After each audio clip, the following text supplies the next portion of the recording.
Donc, ici. Yeah, ici. Oh, we're here. From here, ici. I think this is closer. Yeah. I just don't want anybody to trip. Oh, you can.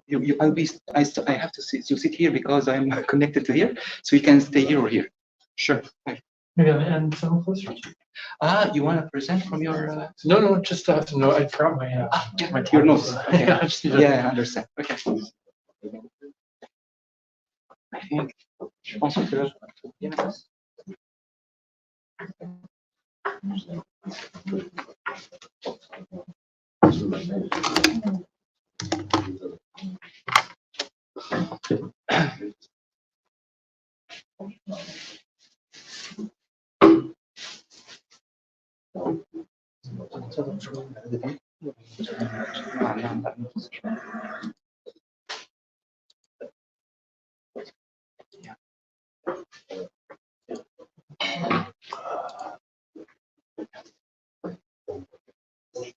خلاص الناس دلوقتي متابعين انا بس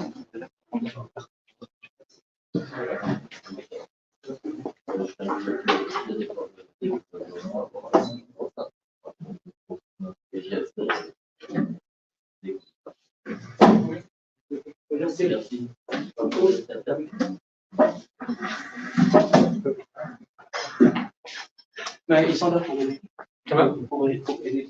Okay. C'est le moment. Okay. Super.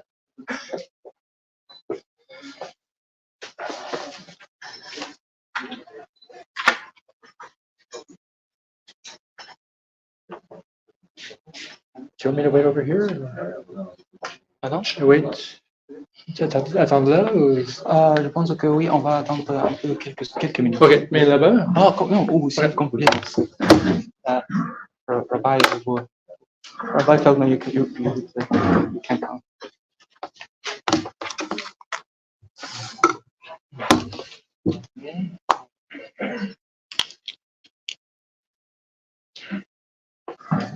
Speaking, prefer English, right? English. Yeah, perfect. Yeah. Me too. It's embarrassing when we come to Quebec with no. Well, you're in Montreal or Toronto? Where? I'm from New York. My colleagues are Montreal. Okay. Yeah.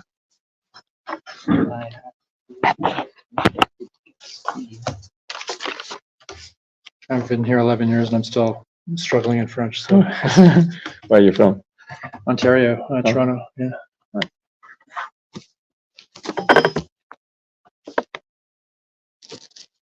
I suppose you've been busy with all that's been going on. Oh yeah, really busy.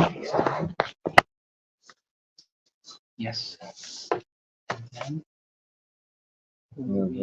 Interviews going on every day, activities going on every day. Yeah. So what we usually do in 10 years, we do like in a couple of weeks now.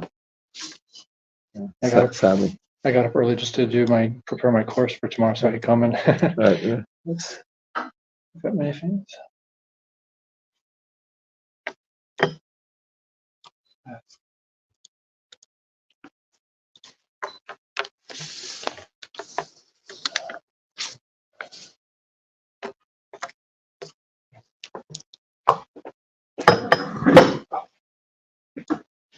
Yes, that's it. That's what we have to do here.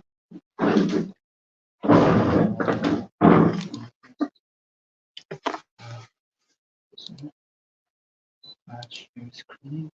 Okay, let's turn good there. And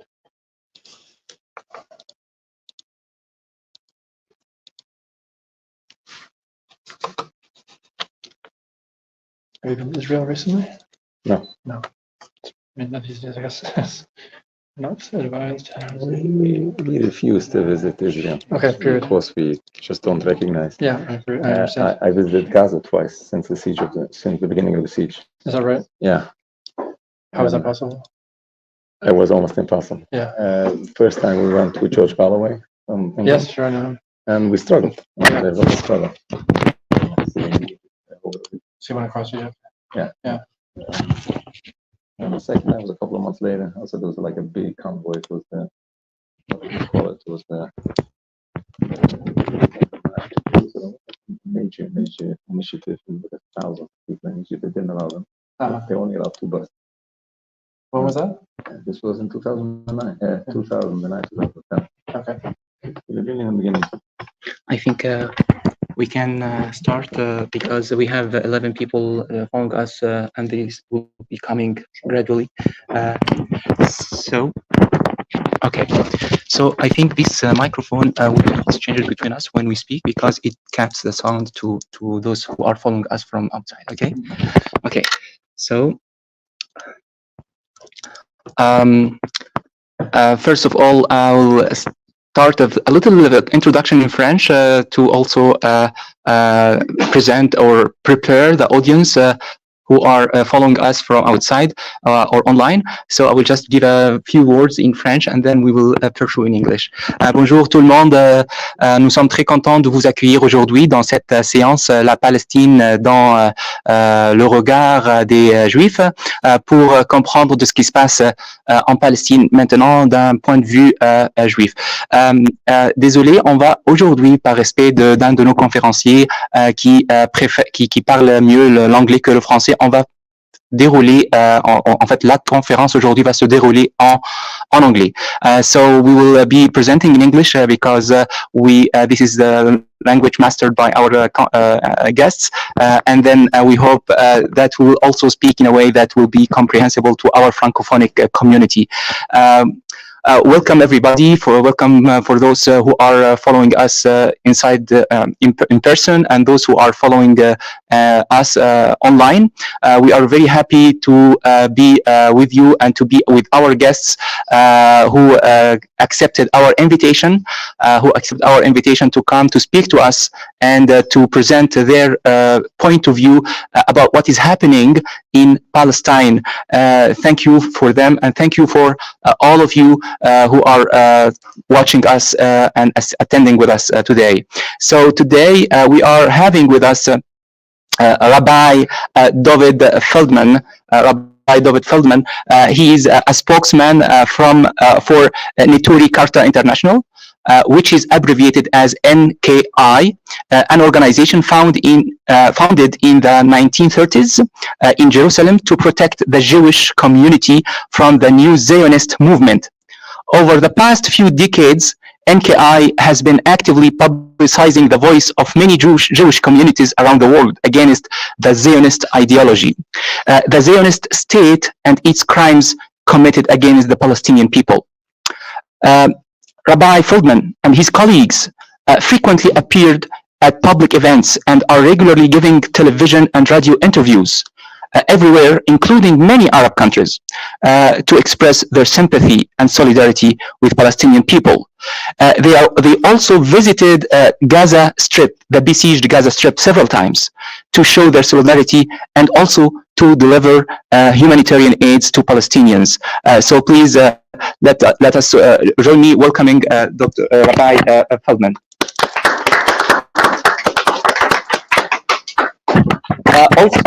Also, we have with us Dr. Greener, Jesse Greener, who is in fact a colleague of mine in Laval University, and he's a Jewish Canadian born into a secular family in Toronto, where his family arrived after the World War II. Before the war, his family lived in Zamość in Poland, the same town as Rosa Luxemburg. His surviving family fled Zamość with the Red Army. The rest of his family who remained behind were lost, unfortunately, in concentration camps. After the SS Schutzstaffel arrived shortly thereafter. Dr. Greener is currently a professor in the Department of Chemistry in Laval University, and he's also an active member of several organizations, including Science for Peace, and also the Organization of Independent Jewish Voices, IGV. Dr. Greener previously served on the IGV steering committee, among others, and helped establish their Quebec chapter. So welcome, Dr. Greener, and join me welcoming Dr. Greener, please. So we are here today to, in fact, give a to see what's happening in Palestine and to understand what's happening in Palestine. So I think no need to talk about the details because all the world is seeing what is happening there. We are talking about attacks happening from Israeli forces on Palestinian people living in Gaza Strip, and this is in response to an attack made by Hamas against Israeli forces there. And I prefer to start with the quote that that was made by the UN Secretary General Antonio Guterres in 2023, where he said, Hamas attacks on Israel on October 7 did not happen in a vacuum. Yes, there was casualties on both sides, but the context here is important, and this is the context that Secretary General of UN is mentioning. He said that Palestinians have been living or subjected to 56 years of suffocating occupation, and he's probably mentioning what was happening since 1967 up to now, up to these days, where Palestinians were besieged and were deprived from their rights to date. And he's mentioning that these attacks that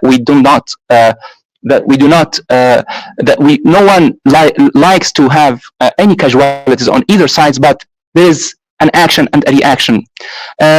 So no need also to present the evolution of how was Palestine in 1907 or before 1917, before Balfour Declaration, and how it arrived and how it reached, how it became after 1948, the date of declaration of the State of Israel, and how the occupation in the little green zones here are the remaining zones after the whole Palestine was was inhabited by Palestinians. Now they are only living in the Gaza Strip here, and also in the in French Cisjordania or the West Bank. And these two, or the West Bank is also occupied by Israeli forces. So about casualties, Palestine has been bombarded in a way that is unprecedented. Palestine has been bombarded in a way, in an intensity that is unprecedented on Earth. So in fact, if we made some calculations calculating how many bombs have been dropped onto Gaza, and we compared that figure with what was dropped onto Afghanistan and what was dropped on Iraq and Syria, and we can see here that this, by the way, these calculations was weeks old, so certainly they have changed, they are increased. So Gaza has been bombarded 115,000 times higher than Iraq and Syria. The intensity of bombardment is 220,000 times higher if normalized to the small area and the short duration of attack, which is within 30 days. So the casualties, all of us know how many people have been. So we have 40,000 casualties, 12,000 of them killed, and majority of them are children, and 30,000 are injured. So we have these, and also on the Israeli side, we have also 1,200 persons killed and more than, or about 6,000 injured. So we do not like any casualties on either side, but what are the causes and what is going there? This is what we are going to understand more by in our discussion. Also, we don't need to talk about the massacres that has been occurring then in the hospital Ma'madani, Jabalia Residential Square, Shifa Hospital, and yesterday the school of Al Fakhura, which is a place for a refugees place for Palestinians, a school in fact where many Palestinians are living there, and we saw 200 persons killed yesterday by an Israeli attack, and no need to mention how many residential units has been destroyed, how many hospitals, how many educational facilities, how many ambulance cars and vehicles, how many places of worship have been destroyed in the last few days. And we have a calculation here that there is about 42 in every hour. There are 42 bombs dropped on Gaza, 12 buildings destroyed in every hour, 15 people are killed, six of whom are children, 30 people 35 people are injured every hour. So this is what we are in now, and we are now. We would like now to understand more about what is happening from our dear guests, Rabbi Feldman and Dr. Greener. And please, we are mentioning to the audience that they can post their questions in the comment sections under videos of Facebook, the live Facebook and the live YouTube broadcasting that we are making now. You can put your questions in the comment sections for those who are following us online, and for those who are attending, they can raise their hands when we open the period of questions. Thank you so much. So we would like to start with now.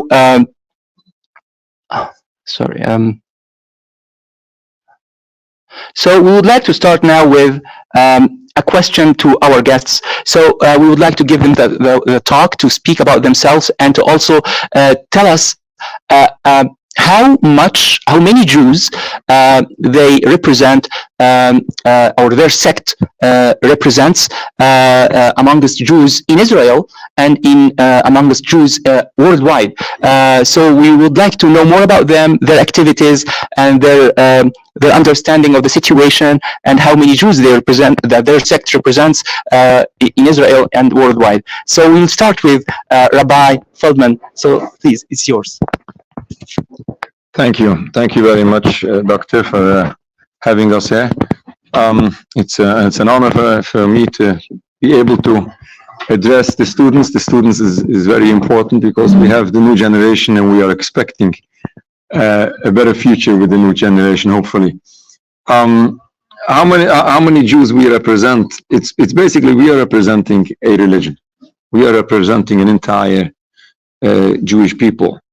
They are those who continue the original traditional Judaism, and sadly there are those who are confused.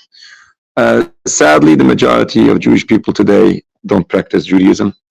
And, you know, with all due respect to every individual, people who don't follow Judaism cannot represent the Jewish religion and cannot represent the Jewish people as a whole.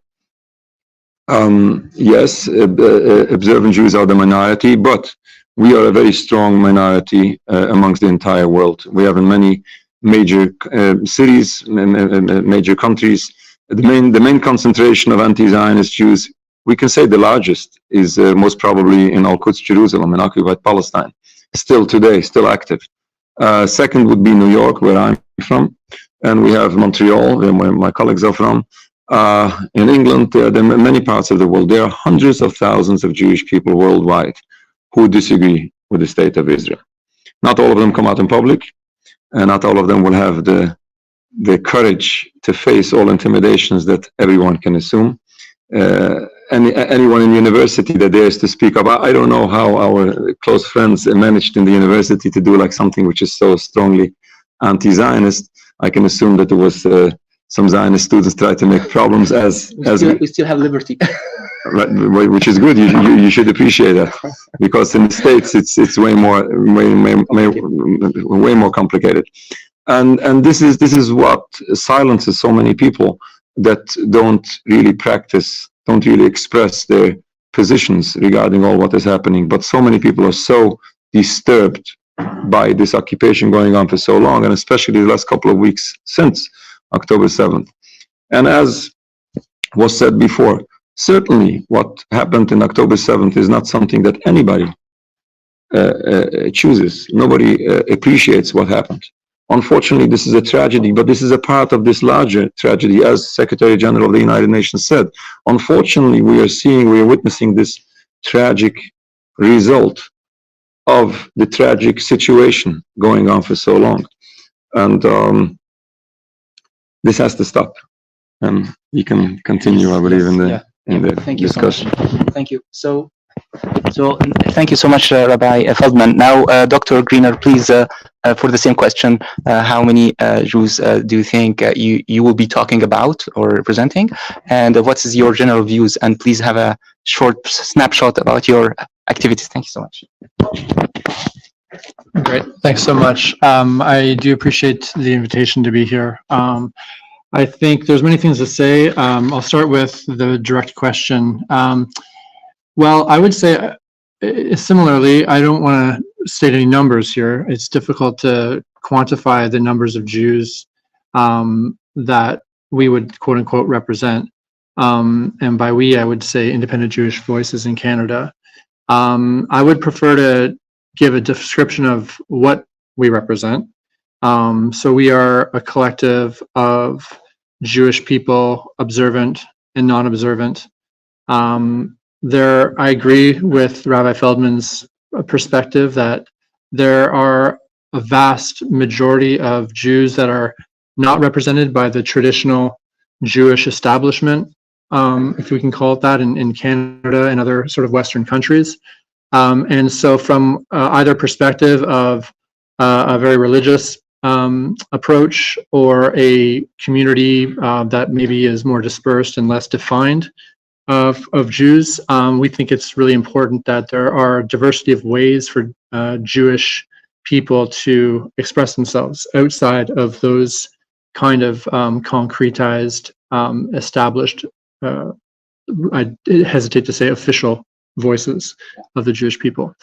And so what's very interesting is when you allow Jews to express themselves in the way that they see they fit into that mosaic of the culture and religion.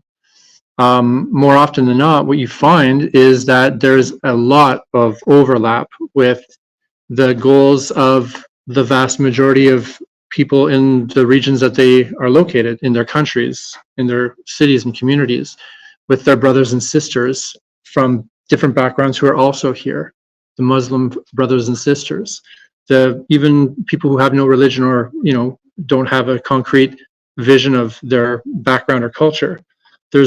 We are human. Yeah. We understand human needs. And I think that goes for everybody. When you give people the chance to express themselves, we have overlap that's vastly more significant than the differences between us. Yes. And so, independent Jewish voices, while we try to provide the opportunity to make those cultural and religious links among our members, and to make those links, I would say, with outside of our group, with solidarity links with other groups that are important, and communities that are marginalized.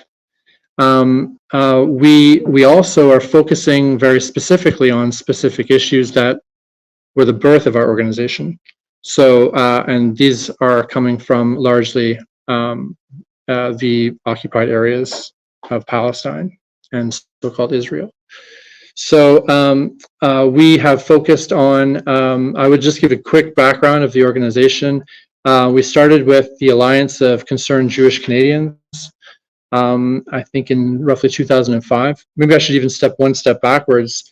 The war that occurred against Iraq following the attacks in 2001, in Canada, there was a really big anti-war movement that I would say was somewhat successful in keeping Canada out of that war. I was involved.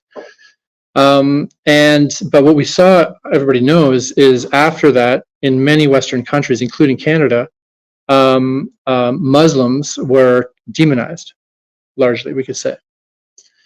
So coming out of that, there was first I was involved as a student leader in Ontario. I was the president of the Ontario portion of the Canadian Federation of Students. And what I was involved in at that point when I became the president was we immediately launched a task force on the needs of Muslim students on campuses, because this was in 2005. And at that point, we saw the encroachment of Islamophobia and other, heinous, human tendencies, I guess, to other people who are, being demonized. And so through that process, there was, a really interesting solidaristic approach amongst students and amongst Jews that crystallized in terms of what was happening in Palestine, which was, a continuous occupation and brutalization of the Palestinian people. And so after a few changes of identity, Independent Jewish Voices, largely in relationship to the Independent Jewish Voices UK then was the formation that was started here in Canada, and that was after 2008. Since then, we focus on this as a main issue in Palestine, although we do try to diversify our work, and whether it's a boycott, divestments, and sanctions campaign, which we were the first Canadian, if I'm not wrong, mainstream Jewish group that that took on that campaign as that we agreed with. I'm talking about organizations, not religious sects that obviously hold that very closely to their hearts as well. We are working, I'll address some of the questions that you've posed to us privately later about what is anti-Semitism. We're very, very interested in focusing on this so that we can open the discussion about this and let, as the good rabbi said, let people express themselves in a way that they're not fearful for reprisal. Thank you so much, Dr. Green. Thank you so much. So, given that you mentioned the word anti-Semitism, so many people might think that when we talk about or when we criticize objectively the brutality of whatever country, whatever sect, whatever group of people, it doesn't extend to religion. It is something we need to separate. So I would like to understand if what we are doing now, is it belonging to anti-Semitism or it is something else? So I would, in the same order, I would like to listen from Rabbi. There is so much to speak about this, about anti-Semitism. Well, obviously, criticizing Israel has nothing to do with anti-Semitism whatsoever. I always say if a Jewish person should be law-abiding to his country. Now, if somebody passes the red light, the traffic light against the law, and it happens to be that the individual is a Jew, and then the policeman stops him and gives him a fine, that's not anti-Semitism. It's basically, stopping a crime from happening or for continuing. It's very simple. Unfortunately, what is happening in Palestine, not only now but already for decades, this is a true, on top of this tragedy inflicted on other people, these are true crimes. And it's not only crimes in international law, this is crimes in Judaism. All killing and stealing, all of this is totally forbidden. We as Jewish people condemn it. It has nothing to do with anti-Semitism. If one criticizes a Jew because he is Jewish, if somebody dislikes a Jew because the family he comes from, or the race where he comes from, or the religion he practices, then that obviously is anti-Semitism, and we don't find that today in our day and age. Yes, we might find some anti-Semites, something that shouldn't happen, shouldn't take place. But unfortunately, this anti-Semitism accusation is a political tool which is being used amongst many other political tools to silence whoever dares to speak up against the occupation of Palestine, the state of Israel, the so-called Jewish state. And we should not allow this to happen. And I have to add, by using this anti-Semitism accusation, what is happening is this is true anti-Semitism. This is causing true anti-Semitism, because what the Zionist movement is doing, what this propaganda is doing, is confusing people to think that all Jews are the same, and that all Jews support these crimes and all Jews commit these crimes. What happens naturally out of this is that, unfortunately, not intentionally, but people are being driven to hate all Jews, because if all Jews support this, then we are upset with all Jews. Even then we can argue whether that is anti-Semitism, but at least it is definitely causing harm. In addition to what is being caused, what is being inflicted to the Palestinian people, it is causing true harm, danger, threat, and hate to the Jewish people. And we say that today, even though anti-Semitism is way older than Zionism, and even though that anti-Semitism might still be around, but in a large scale, the exacerbation of anti-Semitism for the past decades is directly caused by the actions of the state of Israel, or by the confusions that the Zionist movement is trying to confuse the masses. Thank you very much, Rabbi Feldman, about this. And also, I think one of the main purposes of such meetings is to confront the possible and potential hatred that might be inseminated in the hearts of people around the world because of the action of Israel. And we are here to mention that there is a separation, complete separation between Israel and and Jews in general. So thank you so much for mentioning that. Dr. Greener, please, could you elaborate on that, please? Yeah, thanks so much. Yeah, I'm in total agreement. The idea of anti-Semitism is clear. It's hatred against Jews. Maybe I'll just quickly read our published definition of a definition of anti-Semitism, which is that it is not an exceptional form of bigotry. It's a form of bigotry. We see all sorts of forms of bigotry. We oppose all of it. We oppose all racism. We don't exceptionalize any one of them because that then reduces the impact of the other bigotries that are observed and that are unfortunately occurring in the world. And if we want to truly have a equitable world that we can all live in and benefit from and collaborate within, we have to recognize, that all forms of bigotry have to be eliminated. So people, and we go on to say that people who hate and discriminate or attack Jews are going to be the same people who hate and discriminate or attack other groups. Yeah. Very often. These include racialized people, Muslims, LGBT, women, indigenous people. This all is extremely problematic, and we oppose all of it.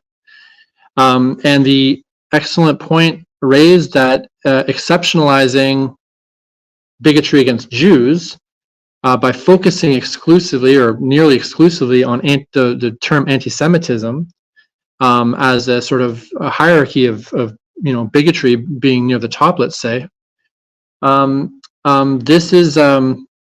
This leads to various conflicts in logic, actually.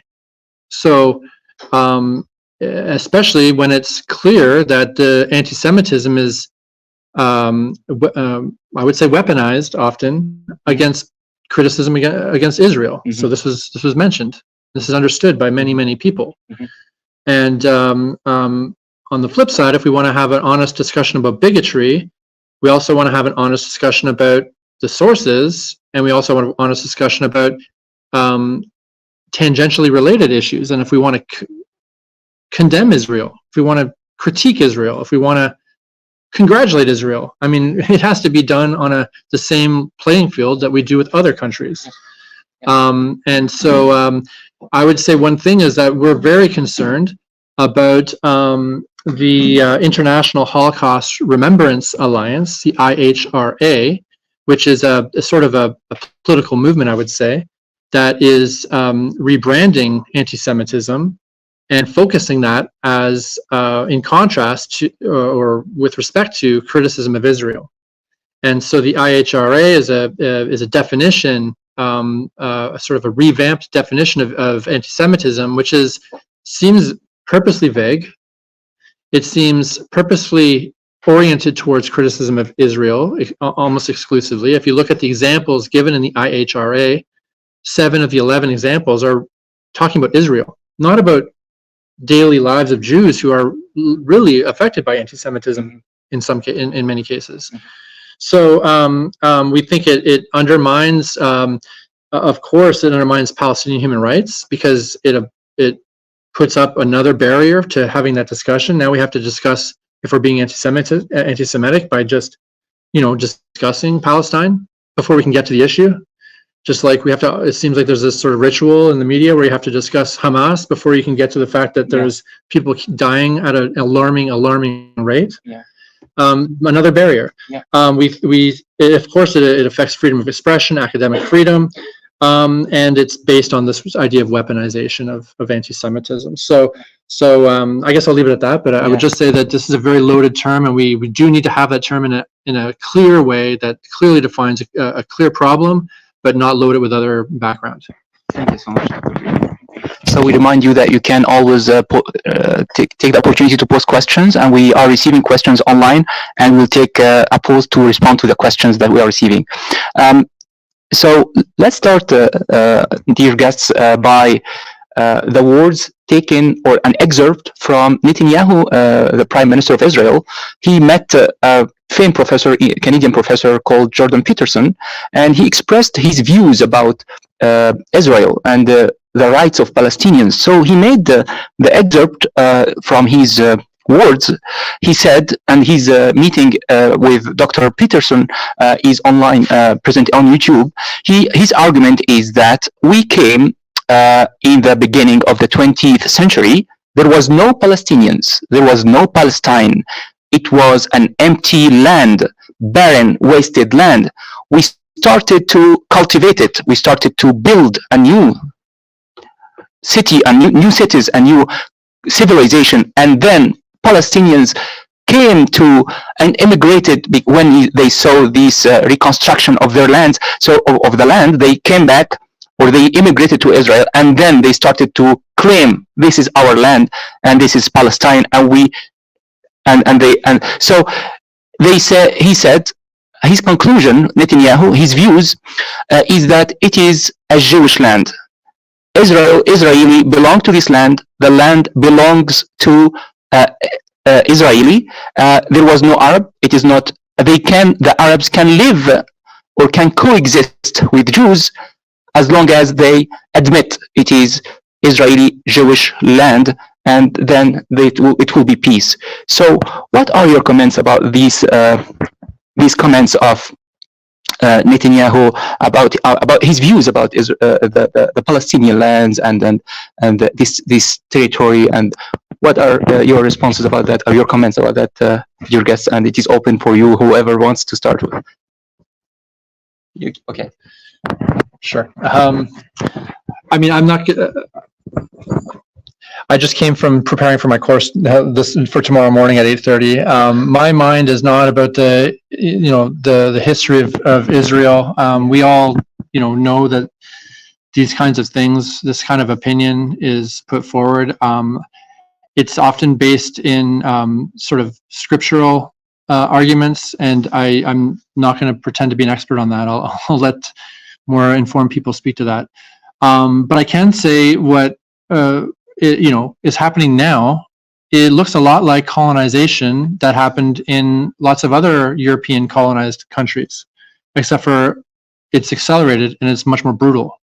But we live, coming from a Canadian perspective, we know that colonization has had a huge effect on the people, the First Nations that were here. And the idea that someone who's never set foot in the Middle East, let alone in the borders of Israel, could have a right to go there and take up citizenship just because of something that, let's say, really I would say connects me in a very artificial way there to that place. And I have friends who are here in Canada now who are dispossessed of their previous involvement in that, their livelihoods, their families, their history from that region. Modern history, ancient history, is ludicrous to me. It really doesn't make any sense. And the only way it makes sense to me is that it's a political institution. Israel is a political entity to me. That's what I see. That's what I see when I look at that. It's like a country that is trying to expand its borders and secure its territory and grow its economy, or a very sort of normal political things. Just like Canada, there was no country Canada before European colonization started. Personally, I would just say that Canada is, as a colony, as a settler nation, countries don't have necessarily a right to exist. They just exist from the historical reasons that led it to where we are. So I don't have anything to say necessarily directly about Israel on that front, but I think colonization can be very brutal, and part of colonization is to bring in as many settlers as possible. And that's exactly what happened in Canada and the US. And to open the doors to Jews to come and just populate Israel, that's a political tactic, I would say, to secure the area and have more people occupying that area. And unfortunately, given that that's a military occupation, you're putting civilians into that situation, much like is what's said very often of what Hamas does. But those people are actually just, anyway, I don't want to get too deep into that, but I will just say that the history of Israel looks like a brutal version of what we see in North America. And I think even in North America, we still haven't come to grips with our slightly longer history of colonization. And there's a problem with that here too. And so I think the reason that people are confused about what Israel is all about is because they're coming from a colonial country in the first place, and they're confused about the history of their own country. Let's say if I'm talking about Canadians. So I look forward to a perspective that might be based in more, long history and other aspects I haven't addressed. But I think these are very often fallacious arguments that need to be, looked at with a very long view. Thank you so much. Yeah. Thank you, Dr. Greener and Rabbi Feldman. Could you please elaborate on that? For the rest of my life, I'll be able to say that I learned something in the University of Laval. Learning that Netanyahu still holds on to that saying, a land without a people, is a shock to me. I didn't expect that. Basically, everybody knows today that it was a land with a people.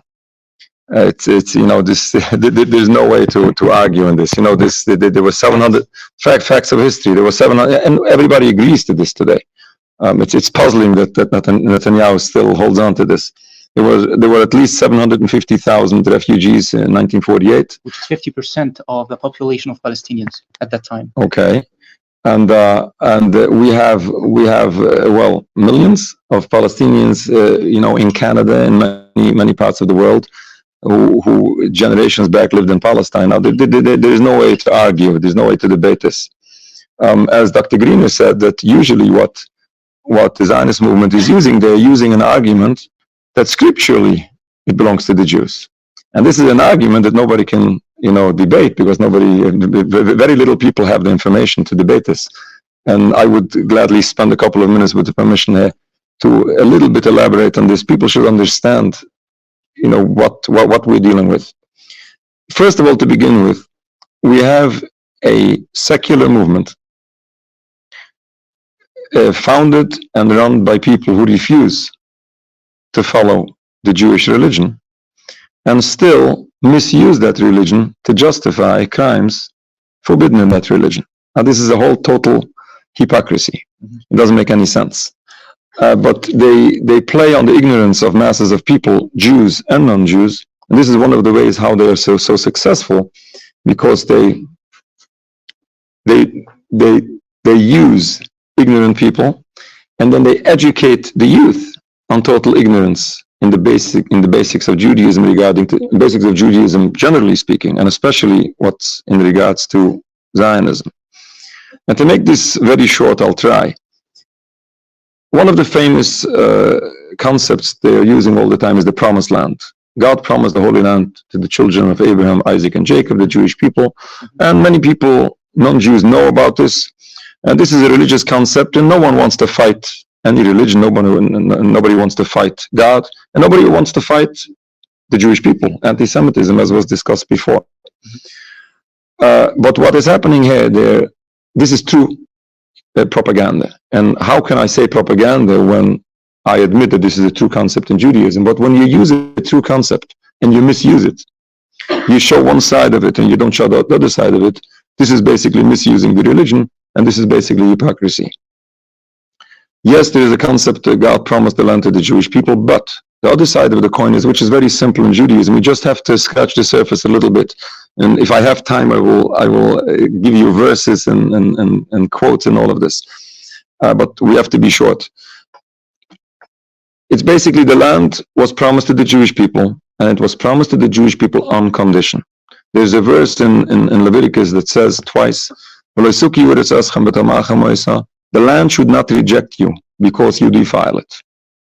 Meaning that if you defile the land, if you don't remain in the level of holiness God requires of you, you would be expelled from the land. This is unfortunately what happened afterwards. God, several hundred years after the Jews were brought into the Holy Land, God warned the Jews through the prophets, and there's many, many verses in the books of the prophets, Isaiah, Ezekiel, Jeremiah, that unless the Jewish people will repent, they will be exiled from the land. Unfortunately, this is what happened. The Jewish people were exiled from the land. Now, all Jews throughout all generations accepted the concept of Jewish exile as a divine decree, and that we are forbidden to fight this decree of God by any physical means. What Jewish people wait for is the ultimate redemption, which is going to be a spiritual future where all mankind will serve. We say in our high holiday prayers, we say, all peoples will form one bond to serve God together in peace. We say in our daily prayers 3 times a day, our eyes should merit to see when you, God, will return to Zion, to Jerusalem. This is not something about fighting one another. This is a spiritual future where we are looking, we say in the end of each of our prayers, we say, we yearn and we wait when the kingdom of God would be revealed throughout the universe. This is something about a spiritual future. Now, Jews are required during our exile to live as loyal citizens in the countries where we live, to live peaceful with our neighbors, to pray for the well-being. There's a verse in Jeremiah, you should pray for the well-being of the city where you live, because if the city will have peace, you will have peace. This is exactly how Jewish people are supposed to act. This is how Jewish people believed and acted for thousands of years.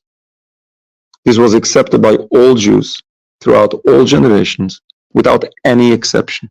This was basic Judaism 101. Until the beginning of Zionism over 100 years ago, when Theodor Herzl, not only a secular Jew, but an outspoken heretic who hated God and hated his religion, hated the religion of his grandparents, and turned his back to everything before him, prior to him. And those people, and only those people, came up with a philosophy which is so contrary to basics of Judaism. Now, this would be forbidden, this will be contrary to Judaism, this will be considered blasphemy and heresy, even without any crimes to it, even without any oppression of anyone, even if this is in peace with everyone. Jews are forbidden to end exile, Jews are forbidden to fight any nation, Jews are forbidden to immigrate in mass immigration to the Holy Land. This is basics. But when this happened in Palestine, by committing so many crimes, not a land without a people, a populated land, and either kill them, in many cases kill them, many cases threaten them to leave and to expel them. Unfortunately, so much tragedy to others, in addition to the basic violation of basics of Jewish belief. These crimes committed to Palestine is not only a violation of international law, this is a true violation of Judaism, killing, stealing, oppressing an entire people. Now, all of this is in total contrast of Judaism. There is no way that one can justify what is in front of our eyes with the Jewish religion. And certainly not those secular people running a secular movement, misusing a religion which condemns everything they stand for from beginning to end. And there is no way to condone this. Yeah. Very inspiring. Thank you so much, Rabbi Feldman, about these explanations that are very, in fact, calming. And my question is that Jews in Israel, they constitute about, I think their population now are 5 million. How these information and these fundamental understanding, if I can say, about Judaism has been deformed by probably secular leaders, and they have now they think they are following the religion, and they think they are following the Torah, and they are in fact energized by certain scriptures in the Torah. So could you explain, because what you are saying is really very, very, I think good and very good for the humanity, and I think the majority of people who are listening to us, they don't think that they because of what is happening, the majority of people who are seeing the atrocities of Israel and seeing them reading the Torah before doing their atrocities, and in war places and war fields, they are having the Torah in hands, and so how can we just make a compromise with what I said and what you've said? Thank you so much. It's a very sad question. It's sad to me and it's embarrassing to me, this question. And I appreciate the question. First of all, to begin with, as I said before, Israel, generally speaking, is not religious. It's a secular movement, and secular is very, very politely said.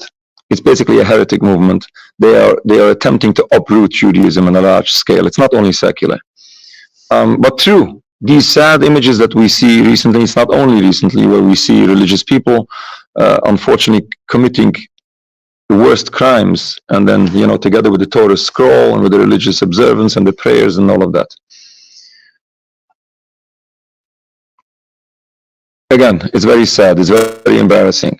Unfortunately, generally speaking, as I said before, the vast majority of Israelis have no connections with Judaism whatsoever. They have no idea of anything of the religion of their grandparents. Those religious Zionists, which happen to be the minority amongst them, but they are being used as the window. They're being used as the beautiful face of this occupation to give this religious face to the occupation. Then you don't dare to criticize it. And what they're doing, in addition to misrepresenting the religion, they're basically embarrassing the religion. This is the greatest desecration of God's name. There's no way to explain it. But to explain where these people come from, I can just tell you a little story. There's, maybe you're aware, there's one of the largest pro-Israeli celebrations in the world is an annual Salute to Israel parade in New York City. And we stand each and every year protesting that rally. And we start standing on the sidelines of the march. And then all those students, all those groups from different schools. And then one year, one group goes past, and then, they stop the parade in the middle for pedestrians to cross over. And there's a student looking at the anti-Zionist Jews. And then the principal comes over and says, Jewish people should not look in the face of evil. And they just got the students not to look even on our side, which is okay. I don't mind. But why? Why do you mind? Why do you mind? You see what's going on. These people have something to say. You can take it or leave it. You don't have to accept what these people say. And if the school disagrees with the anti-Zionist Jews, just you explain to your students why these anti-Zionist Jews are wrong. A freedom of speech, and the students should have the freedom to see and to learn and to decide for themselves. This is part of this propaganda where they mislead the young generation, they mislead the general public to only see one side of the coin, and they simply don't have no idea what's going on. If this massive propaganda, Zionist propaganda, makes people believe, even some religious Jews, that in order to be Jewish, you have to support Israel, otherwise you're the traitor of the Jewish people. The non-Jewish person would be criticized as the anti-Semite, and then the Jewish person will be considered as the self-hating Jew or the traitor for the Jewish people. And basically this is built on massive ignorance, with all due respect. Thank you so much. Thank you, Rabbi Feldman. So we have repeated, do you want to, okay, yeah. Please. I want to make I would say a few things here. Number one, well, if we talk about Zionism, and we talk about if what's led Israel astray, or led people who support Israel astray. I mean, I'm not going to make this argument from a religious perspective, but I do want to say that my point that Israel is a political project is, I think, the indicting part of where it's going, because political countries have different goals than their stated goals sometimes. And if your stated goal is that you are a Jewish country, I see the conflict, of course, where, you know, observant Jews and those people who have a crystallized understanding of the Jewish spirit and the culture that's around that, how that comes in conflict with what they see. So I don't, but I would just like to make a slight, I wouldn't say correction, but slight protestation that the problem is not necessarily secular Jews. The problem is the political project takes on a life of its own. It uses secular Jews. It uses religious Jews. It uses non-Jews. The biggest, you know, the biggest Zionist in the world might be, or at least the most important, might be Joe Biden, right?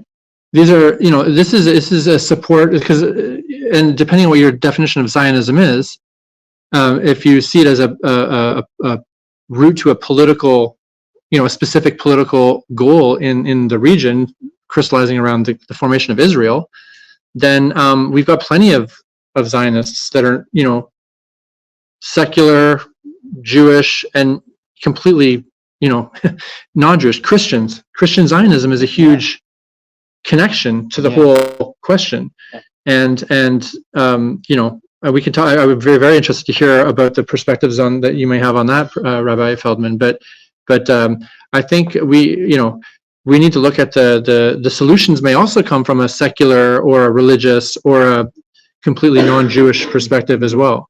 And so we need to open all those doors, because right now they're closed. Yeah, thank you so much, Dr. Greener.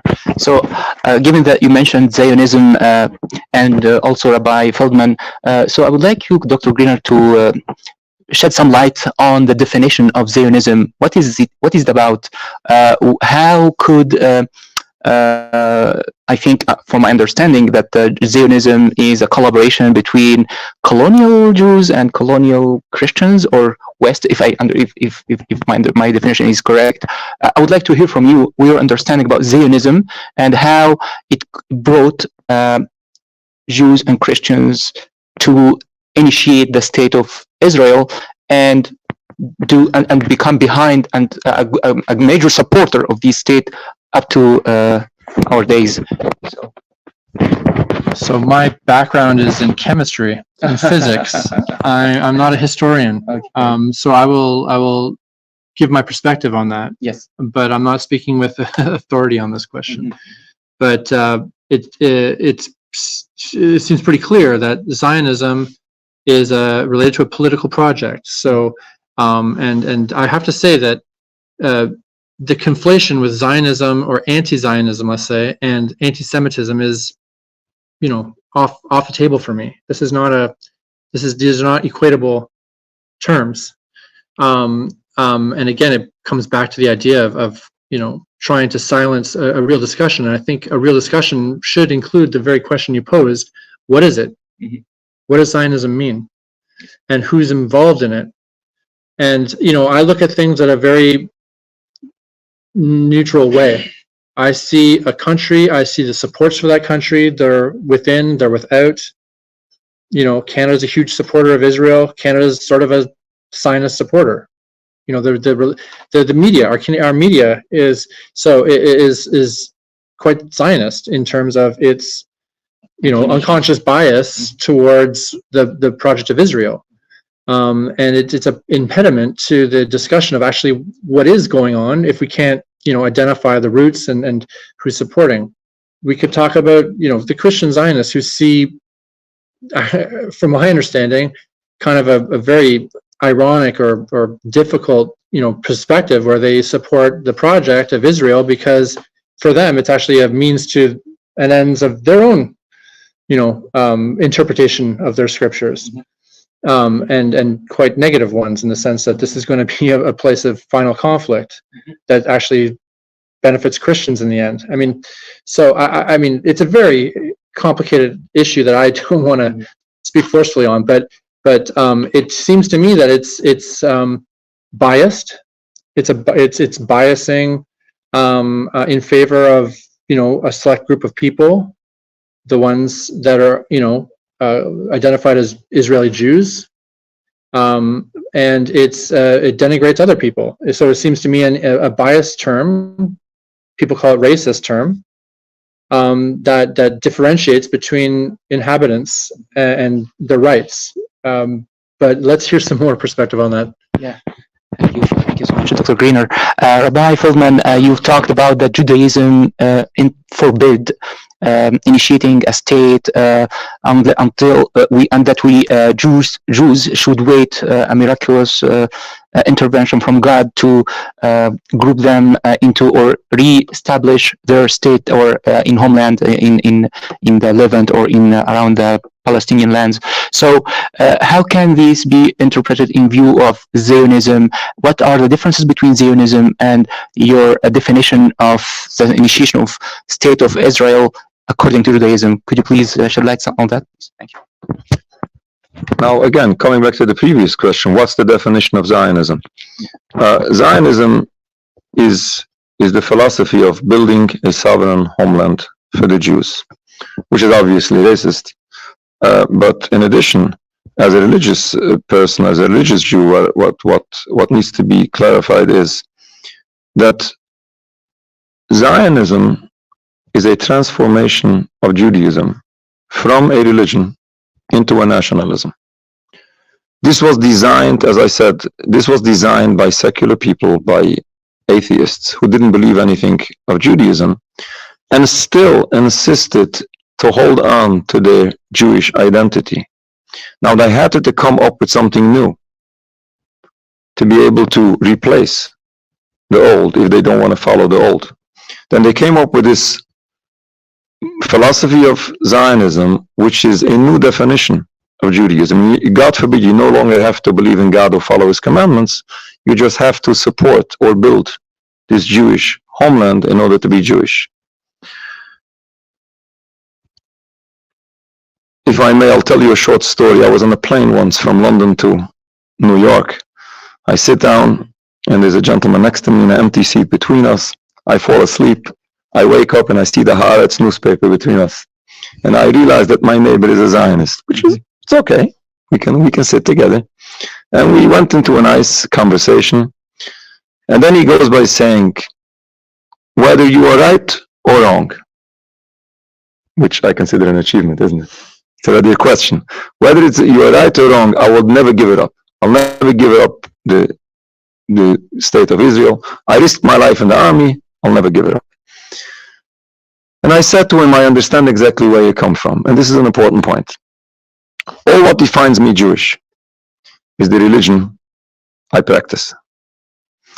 I can be an American Jew. I'm Jewish by the religion I practice. I'm American by nationality. Versus you, all what makes you Jewish is only your Jewish nationalism, your attachment to the Jewish state. If your nationalism comes under question mark, then your Jewish identity becomes under question mark, which is a tragedy. And we have to understand these people where they come from. It's a true tragedy, and they cannot give it up. A Jewish person, regardless whether, regardless what he follows, he would never give up his Jewish identity, and he might even give his life, and he should, not to give up the Jewish identity. But unfortunately, this Jewish identity is being misplaced, confused, and changed, and basically uprooted, which is a true tragedy. Now, the previous question, how this came in, Christian Zionism, the doctor explained this very well. Not necessarily is this in favor of the Jewish people, and it's so puzzling how Israel accepts this Christian Zionist support. It's very puzzling. But coming to Jewish people supporting Israel, supporting this movement, it's a good question how they managed to bring this anti-Jewish philosophy into Jewish people. There's many reasons and many ways how they did it. Generally speaking, it started after the Second World War, after the Holocaust. While Zionism is was started way before the Second War. 1897. Okay, and they were not successful until the Holocaust. Why? Because Jewish people were so desperate. After the Holocaust, there were masses of refugees. And this is a whole long discussion. They had alternatives where to go other than Palestine, but it was the Zionists at the time who stopped all alternatives, and they said either to Palestine or to no place. In other words, Jewish people, Jewish refugees from the Holocaust died because of the Zionist agenda to have them either to Palestine or to no place. But this is a whole different discussion. But at least many of those people who forcibly came in to Palestine, not because of the choice and not because they believed that this is the right thing to do, just because they were so desperate. And unfortunately, together with what I mentioned before, with this indoctrination of education, where so many, the masses of the Jewish people are misled, unfortunately, it came into to a large degree. Yeah, thank you so much. Netanyahu mentioned a few weeks ago in one of his interviews that we are going to continue our project of or to achievement of the prophecy of Isaiah.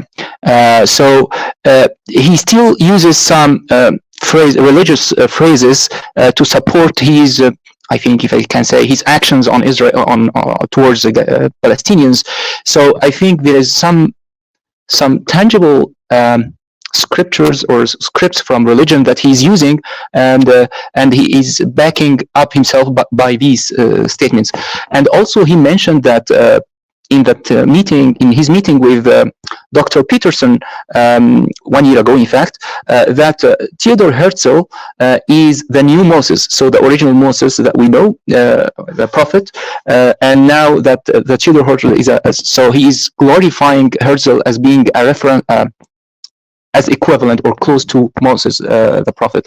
So could you please tell me to what extent his religious references that he's mentioning are accepted and believed amongst the Israeli community and the Jewish community of Israel, given that any people, I think, if he says Isaiah prophecy and such things, they will refer to these prophecies and they will read and they will find easily if he is truthful or not, or just saying fallacies. So I think this question is for Rabbi Feldman, and then I have a question to Dr. Well, obviously, it's very easy to confuse people, and especially people who are not really properly educated and familiar with everything. Again, having Netanyahu, an official secular person, justifying his crimes by misquoting or misrepresenting the Jewish religion, it's very sad, it's unjust, it's hypocritical, and it's misleading, misguiding.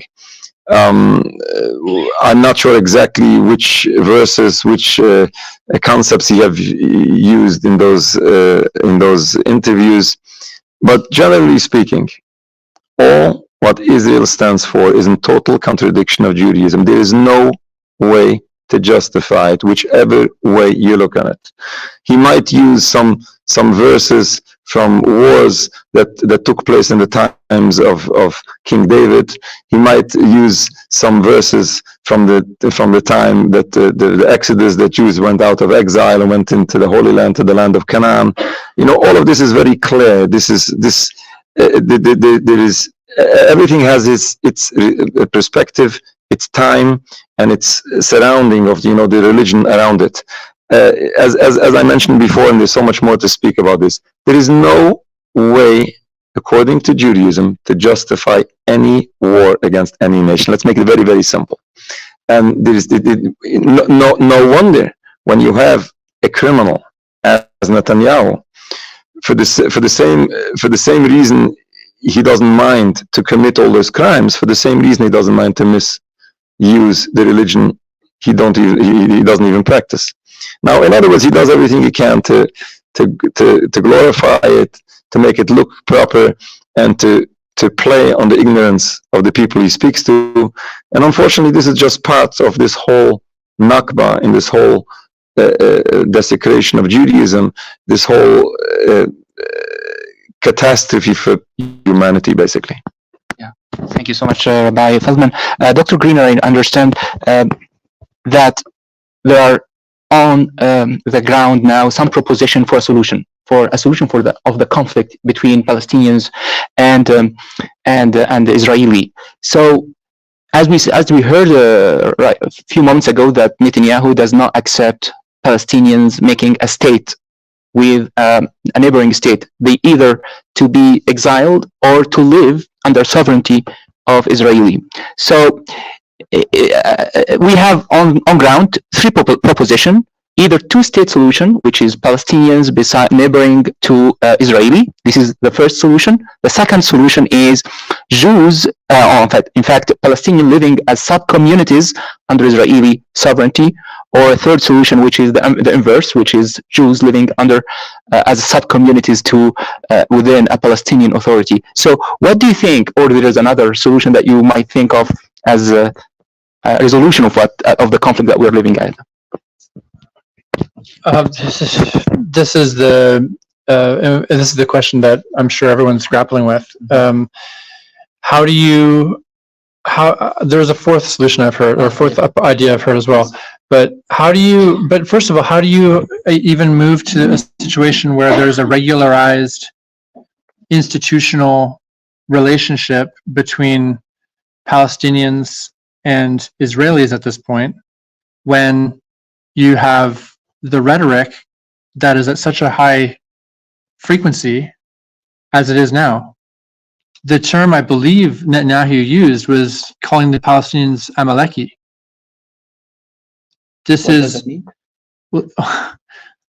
What does it mean? It means that what it seems to mean is that it's a justification for killing everybody.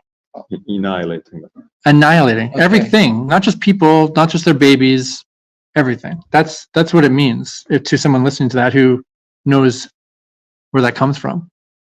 How do you start to rebuild a society when that's the discourse that's coming from the top? I mean, there's many steps that have to happen first. Netanyahu is clearly sowing division. I mean, it's not even a question. It's obvious. I mean, it's the whole infrastructure of the Israeli government, the military. It's not in any stance right now to try to build a relationship that's going to support, neighbors or any of the models you mentioned. Mm-hmm. So I'm not even sure it's a good question right now, because we're very far away. Mm-hmm. You could build the best model of two societies working together, living beside, within, whatever.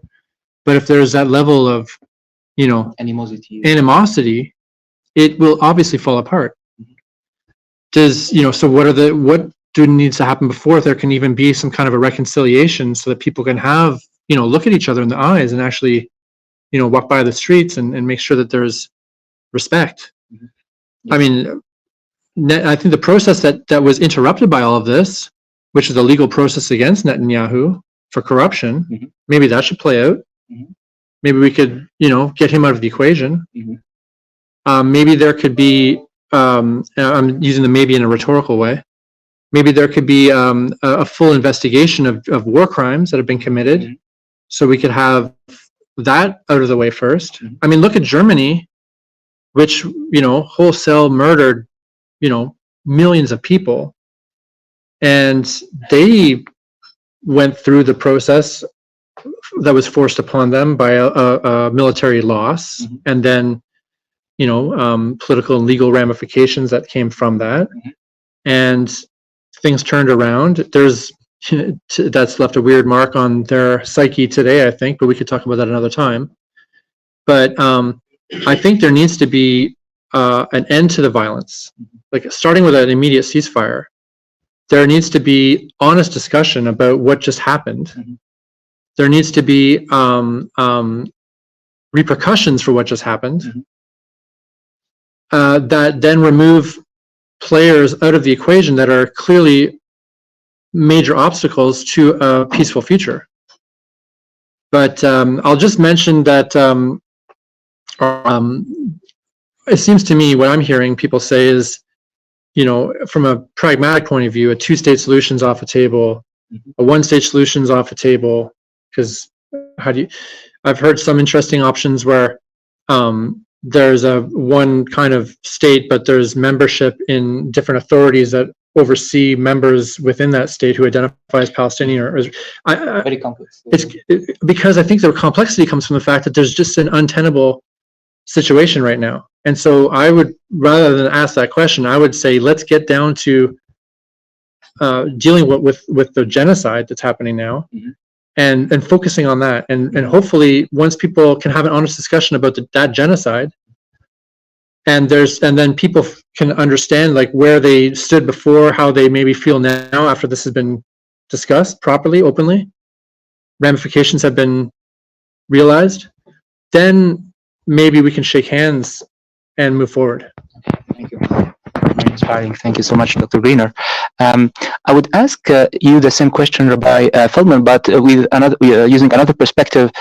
Probably I will just make an intervention from a little bit in the history, where if we look at the screen here, and I will just share that with also our audience from distance, so that they can see us.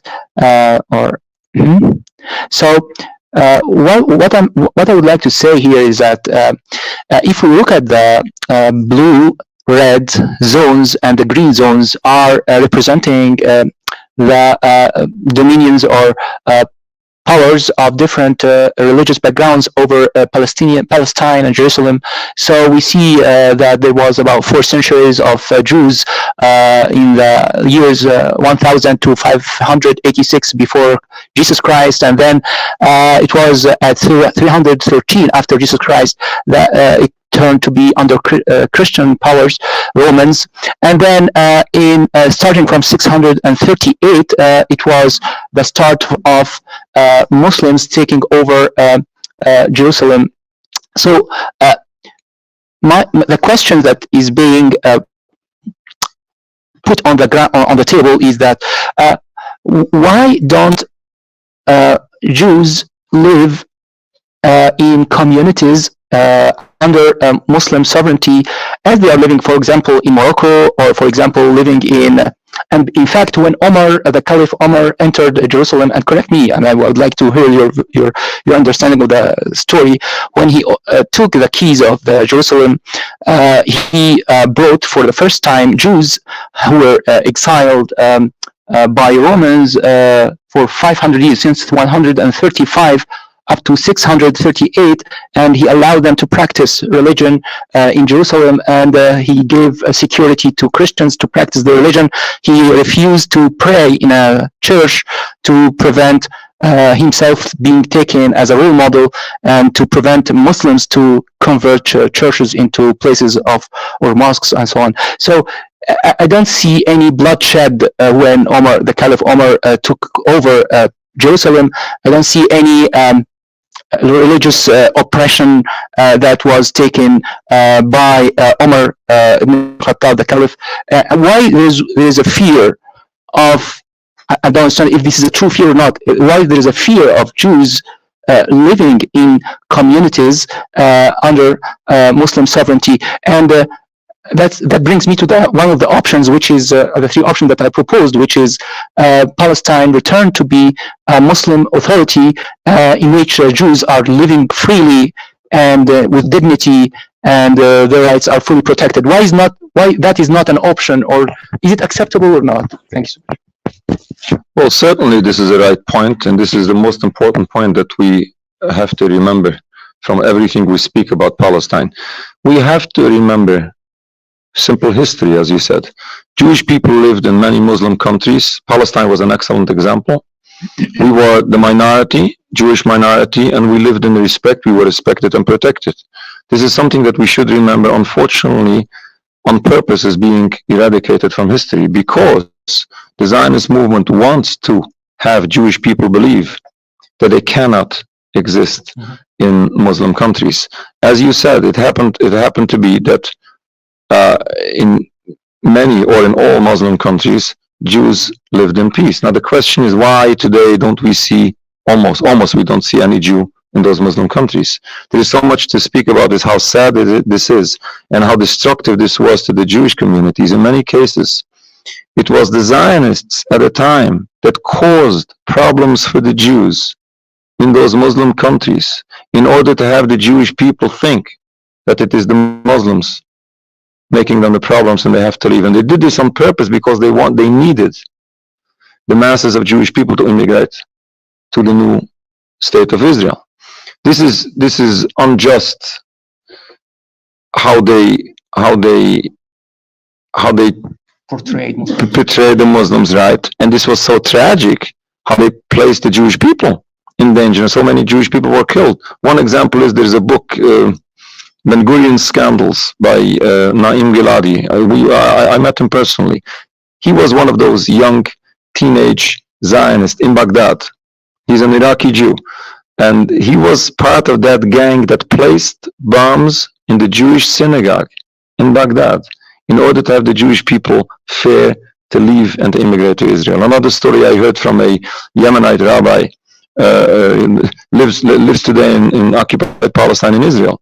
And he told me this story how the Zionists came to the mayor of that city in Yemen and they placed a bag of cash on the table and demanded of him to expel the Jews. And he said, I would never do this. These are my people and I will protect them for every price. They took the bag of money, they left, and tomorrow morning 2 or 3 Jewish people were shot dead on the streets, supposedly done by the Muslims. This is part of this sad history. Now exactly what the solution is, what the future should be. We should, we say this in practical terms, but we say this religiously speaking based on what I presented before, based on the basics of Judaism. We should use the past history as an example, how the future can look, how it's supposed to look, and how it will look, if we can manage to have the obstacle to peace, the cause to conflict, stop.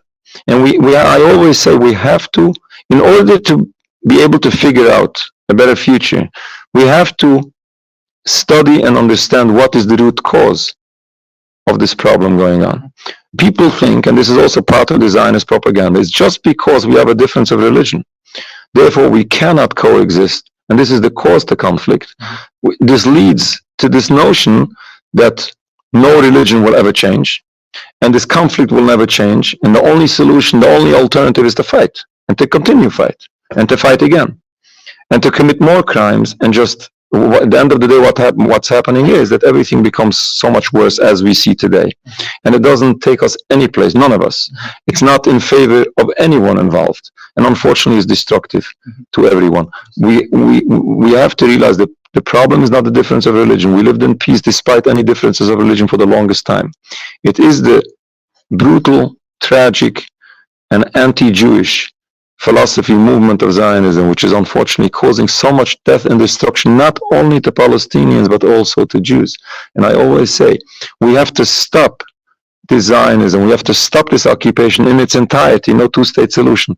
Stop it in its entirety, obviously to bring justice to the oppressed people of Palestine, but also to bring safety and security to the Jewish people. Thank you so much. Do you have something to say, please, Dr. Greener? Quickly, yes. I agree that the problem of there's no fundamental disagreement between Jews and Muslims. It